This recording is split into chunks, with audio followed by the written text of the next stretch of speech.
This is WCSH News Center 6 at 5. Good evening. 2 people are dead, as many as 23, probably more, injured at the Boston Marathon after 2 explosions near the finish line. I'm Pat Callahan. So let me ask you, while you're still there, we've been hearing some reports that police have been telling people to leave the city. Has anyone come to you and said to get out? Yes. I was standing on a median in front of the Prudential Center, and police came up to me and said, please leave, please evacuate. And Steve, you're on the phone right now. What did you see and feel? Hi, guys. Well, we had just made it down to the area, and was with a group of Tufts runners. There were several runners from Tufts, and my daughter was one of them. We went down to the finish line area, and it was pretty crowded. And so, knowing that my daughter was probably about an hour away, we just walked back up the street, I just stepped into a building, but could still hear the muffled explosions, 2 of them, and then people were just running up the block. And I believe we have Chris Rose live in Boston. He is in Boston now. He left Portland just as the explosions happened. Chris, where are you, and what can you tell us? Well, Pat, right now we're in the Faneuil Hall area. We're looking around. We're seeing a lot of people coming through here with souvenirs from the marathon, wearing some of the jackets that they wore after the race. But right now, people just going about their business. Things seem to be calm. But make no mistake, this is a city still very much on edge right now as investigators continue to search the area, looking to see if there are the possibility of any more of these devices. Just as we pulled up, we saw a number of employees around here at Faneuil Hall checking some of the trash barrels that had been set up. There have been reports that these devices were possibly placed in a trash barrel over near the finish line of the marathon. Now, as you know, Pat, this is typically a celebration of spring here in Boston. The Red Sox playing an early game. We had bright sunny skies, the marathon being run, and everyone just having a good time when all of a sudden this horrific incident happens with people being injured. We hear from witnesses who are around the area saying that it was just a chaotic scene, a massive wave of people just running and screaming. As you guys mentioned, there were 2 devices that went off near the route of the Boston Marathon, near the finish line. A 3rd explosion over at the JFK Library. We heard the Boston Police Commissioner saying they're still trying to determine if that explosion at the JFK Library was linked to the other 2 over near the finish line of the Boston Marathon. 2 people died as a result of their injuries, 23 injured. Those people all have been removed from the scene, over in hospitals being treated. Now, the good news for some of the folks who were injured is that medical tents set up for the marathon were right there. Those were turned into triage centers, so people getting assistance right away. Police came in and cleared the area. Right now, they're telling people that if you do not need to be in the downtown area, to please clear out. They're asking people, if you're staying in hotels, to go back to your hotels, stay in the hotels until they learn more about exactly what is going on here. So that is the latest here in Boston. As we mentioned, we are in Faneuil Hall. Things seem to be calm here. We're several blocks away from the Boston Common, where people have been told if they were waiting for family members to go over there, the runners from the race being diverted over there as well.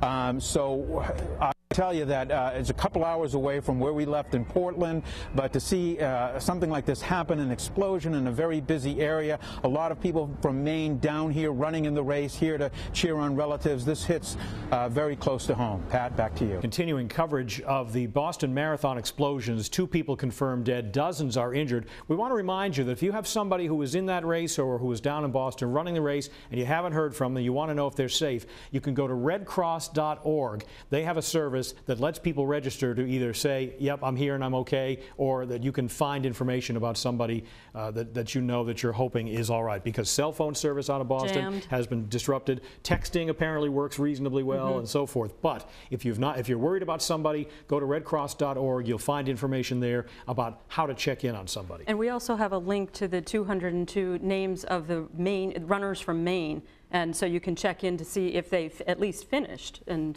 at what time they finished, give you a better sense of where they were when the explosions happened at just about 3 o'clock this afternoon. Caroline Cornish joins us now with word on how this is affecting travel and the greater Boston area and actually the country. And so, well, let's just start locally here. Interestingly enough, the Downeaster and also Concord Coach Lines report they've got normal service at this point going in and out of Boston. Now, NBC News is also reporting that according to U.S. officials, there's no information to indicate that there are any additional threats following these explosions. News Center producer Corey Isles was in Boston at the time of the blasts. She ran into a friend of hers, Pam Byther, who was near the blast scene. This is what she told Corey about what she saw and what she felt. Trying to get back to my hotel, they wouldn't let me go down one street, and just people were walking around crying, just, you know, in disbelief of what was going on and afraid if there was going to be another bomb. I mean, it was just nobody knew what to do, what was going on. They were shutting roads down, and just everybody was, you know, just worried about other people. We're talking with Mainers who have been who were in Boston when the explosion happened and are still there now. On the phone right now is Hannah Lilly, who is from Gorham. Hannah, where were you when the explosions went off, and what did you see? Well, Pat and Kathleen, I'm actually hunkered down in the north end. And so that just gives you a feel for what's been going on afterwards, just a sense of chaos. People who were close to the scene there describe people being carried off in stretchers, just a wave of people yelling and screaming, trying to get out of the area afterwards. And as of the situation right now, we're seeing police right now on motorcycles. We hear a lot of sirens going off around the city. So just a very surreal situation here in what is typically a very busy and vibrant city. So we're going to have to, we thank you for calling. We got to go now to the White House where President Obama is speaking. Security around the United States as necessary and investigate what happened. That's President Obama speaking to reporters at the White House, and I think the takeaway from that is they don't know who's responsible, but they urge people not to jump to conclusions about what this incident might be. It's certainly an act of terror, but we have no idea how well organized it is, whether it's part of anything ongoing. You really just can't tell yet. Chet Lunner is joining us now. He's been a reporter for Gannett Newspapers. He has been an assistant administrator of the Transportation Security Administration and a deputy to the Department of Homeland Security Chief of Intelligence. So, long resume, a lot of time spent considering these kinds of Homeland Security matters. What is the government response to an incident like this? We just heard the president say we're marshaling resources. What are they doing? Well, throughout a whole community of government agencies, the FBI, DHS. It's a global event. I mean, this is huge. It's not just about what goes on in Massachusetts. There were more than 23,000 runners that registered for this race. Only 5,000 of them have Massachusetts addresses. They come from everywhere. In fact, 202 of them are from Maine. They're registered for today's race. 146 of them finished before the explosions happened. 29 of them had at least reached the halfway point because of the little microchips they check in at the halfway point. So we know that for sure. 27 of them had not checked in at the halfway point of the race when the explosions happened. Now, the crowd around the finish line is always huge because it's Patriots Day. It's a holiday. The Red Sox play at 11 o'clock in the morning on purpose so they can get everybody out in time to go see the end of the race. 37,000 Red Sox fans watch their team win, head over to check out the end of the Boston Marathon. So the place was very crowded. The Bruins were supposed to play tonight and kind of cap off the holiday. That game obviously has been canceled. The fewer regular people going about their business we're seeing, the fewer runners we're seeing, and the more police and the heavier that police presence is getting. We're at a very busy intersection here, and as you can hear, I mean, constantly we're hearing emergency vehicles going by. And what's kind of crazy about that is a lot of those vehicles aren't actually even from Boston or even from Massachusetts. A short time ago, we saw one emergency vehicle with New Hampshire license plates. We've seen others that a slew of motorcycles that were from, Milton and Sharon. So again, just a flurry of police activity still going on at this hour.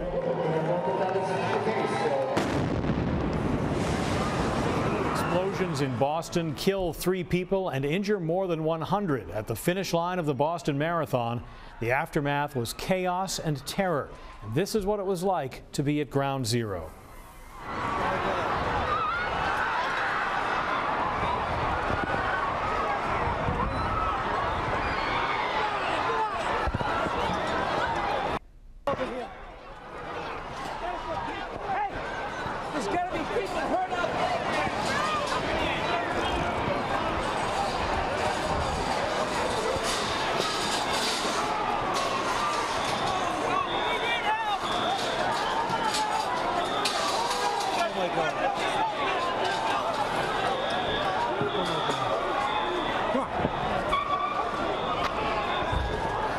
We've had an attack.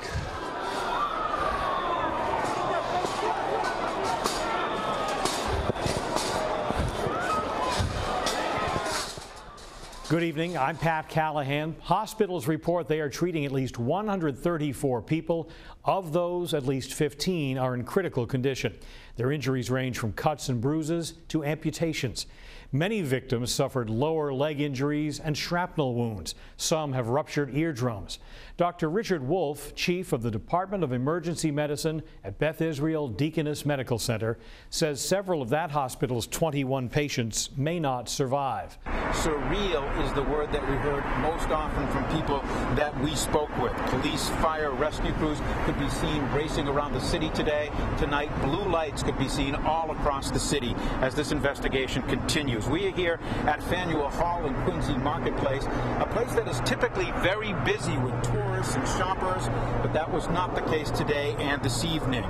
Those visitors who typically would visit there were replaced by SWAT teams who patrolled late this afternoon and into the night. The area did not officially shut down, but most of the individual shops and restaurants here decided to close on their own.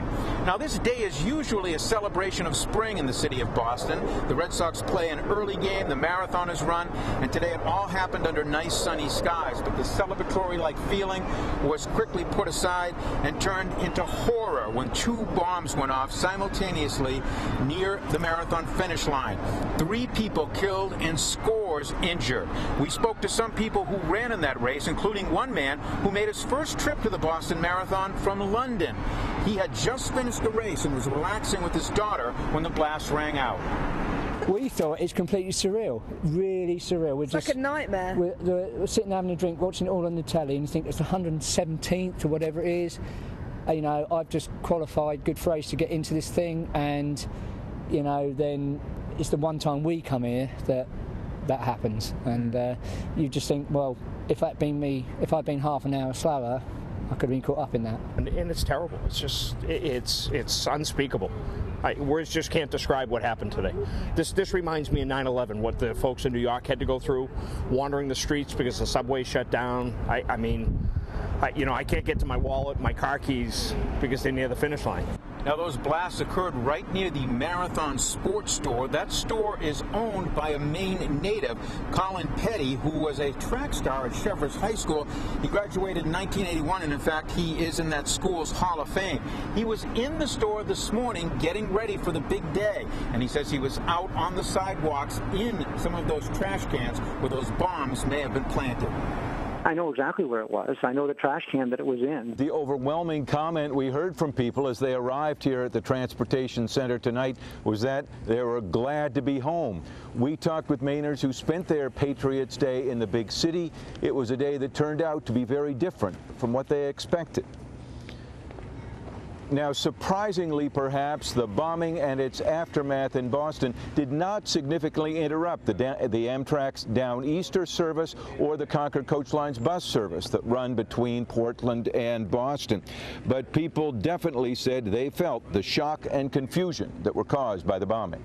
Well, we heard a very loud explosion. We thought it was an accident. That's what we thought. At first, we were in the park.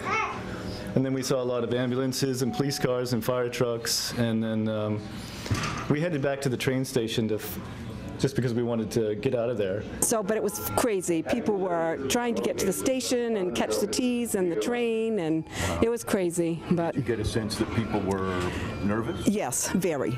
Oh, I just couldn't believe it. A bunch of crazy people running around. That's unfortunately.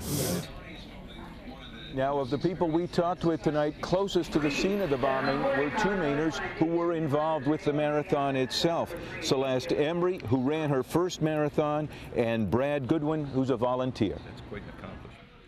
Well, we didn't get any details. We know there were a couple of fatalities and quite a few injuries. Where were you? At the family kiosk, family information kiosk at the finish area. Oh, really? So you were pretty close by? Pretty close by. Did you hear it? We did. We did. We thought at the time that it was just something to do with the Patriots Day, maybe some reenactments or something, but must have been quite chaotic. I had finished. I probably finished for about 20 to 30 minutes after. And later, I was in the changing tent and heard the explosions. And when I came out, the ambulances were everywhere, fire trucks, police cars, everyone just telling you to go the other way and get out. And not knowing what had happened at that point was really kind of scary.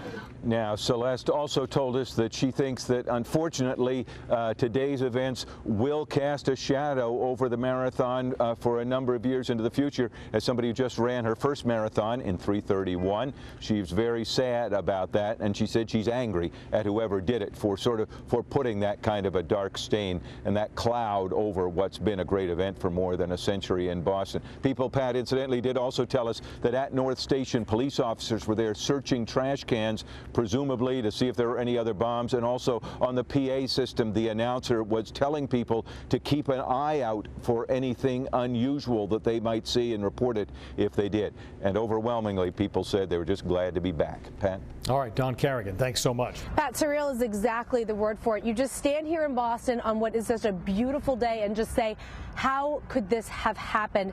Right behind my camera, there are some young people playing soccer, but then right behind me, there's the National Guard in the middle of the Boston Common. It just feels wrong. The Public Garden is over to my right, and just beyond that is the intersection of Boylston and Arlington Streets.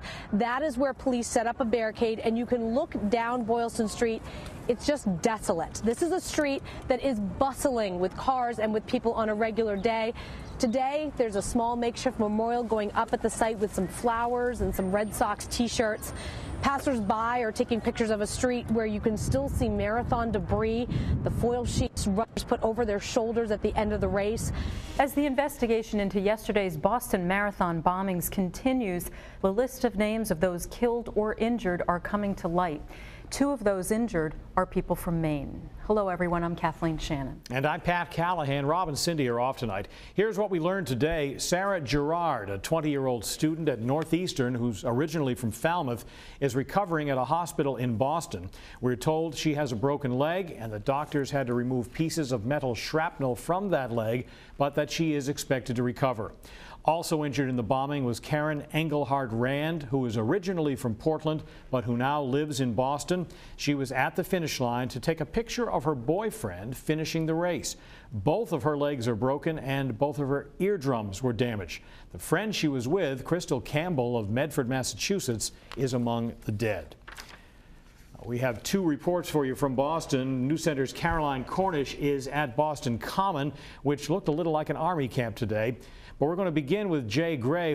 One of the women injured in the bombings has been released from the hospital. Sarah Gerard graduated from Falmouth High School and is now a junior at Northeastern in Boston.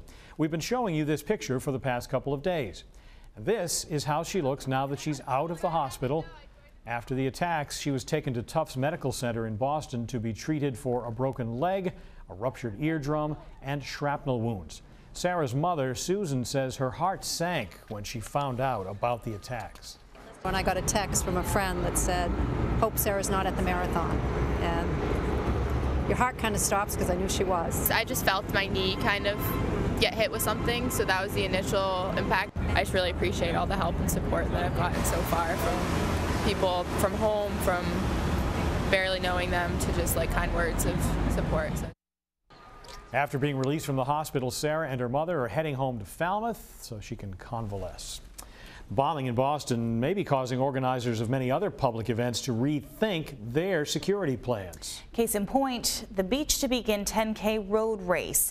It's become Maine's biggest sports event and draws competitors from all around the world. And with the race less than 4 months away, the Cape Elizabeth police chief says they will be looking to learn from what happened in Boston.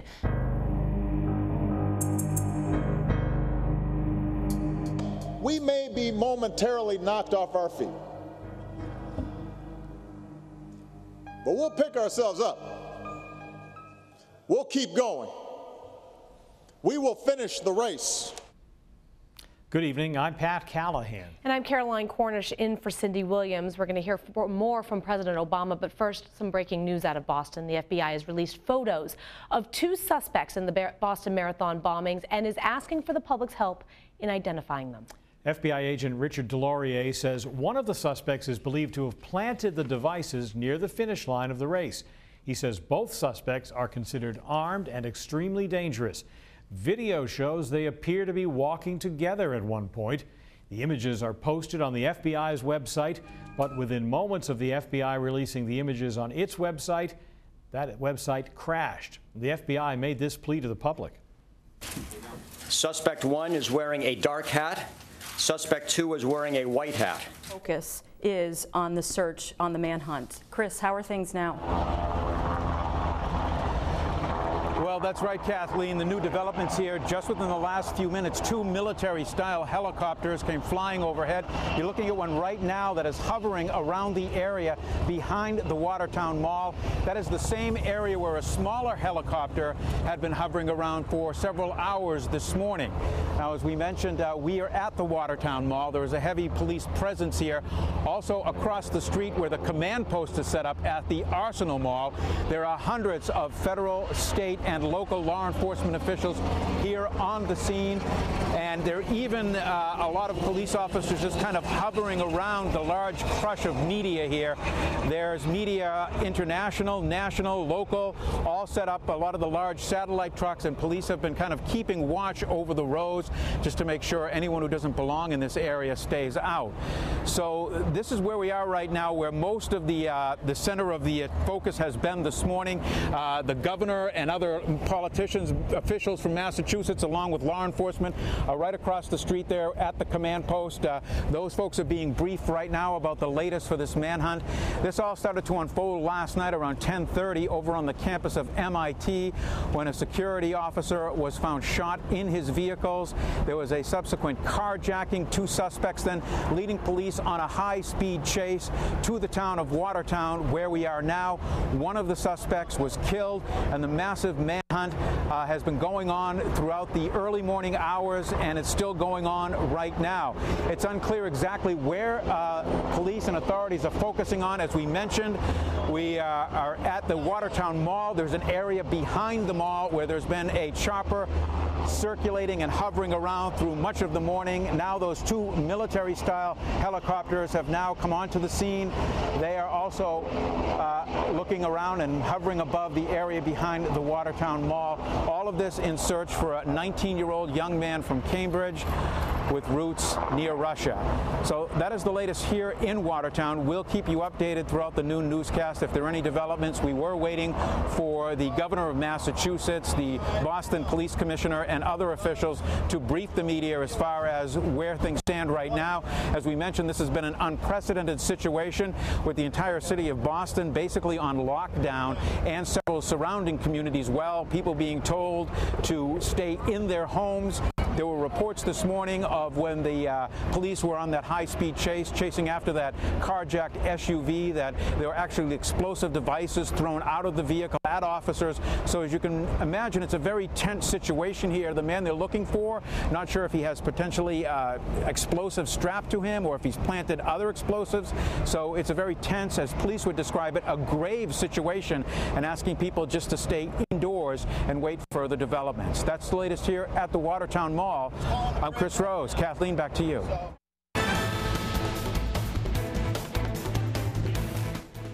Good evening. I'm Pat Callahan. And I'm Caroline Cornish in for Cindy Williams. Thousands of law enforcement officials are entering the 16th hour of a massive door-to-door manhunt for a suspect in Monday's marathon bombings that wounded more than 170 people and left 3 dead. A late-night police chase and shootout in the Boston area left one bombing suspect, 26-year-old Tamerlan Tsarnaev, dead, and the other, his younger brother, Dzhokhar, on the run.